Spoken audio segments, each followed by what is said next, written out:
There seems to be some confusion as to who should be blamed for the rejection of Jamaica's World Under 20 Girls 4x100m relay record, as the Jamaica Anti-Doping Commission is contending that they followed due diligence. More in this report.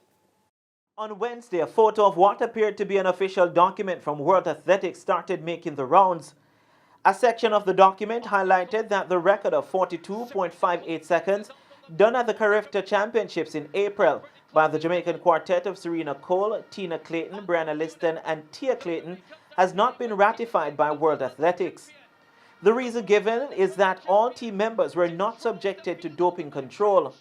When contacted on Wednesday, Chairman of the Jamaica Anti-Doping Commission, Alexander Williams, confirmed the report and explained how this came to be. You don't necessarily test any one athlete too frequently, putting it that way. You test one in competition the day before, you don't necessarily test them in competition the day after, which is what happened. A number of athletes were tested according to what we were asked to do by J3s and also in accordance with water protocols. Now, it did turn out that one particular athlete, I think it's the athlete in question, had been tested on the 16th but not on the 17th.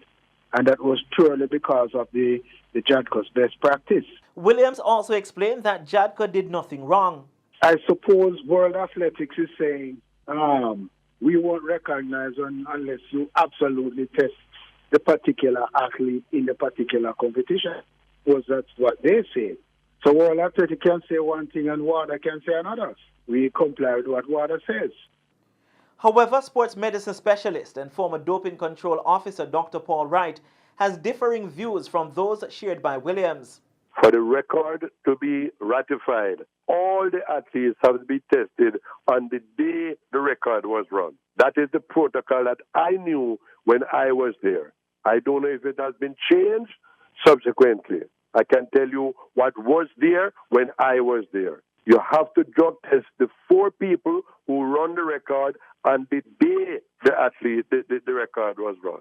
According to Rule 31.3.4 of the World Athletics Competition Rules, athletes must submit to doping control immediately after the end of the event where the athlete has broken or equaled a world record.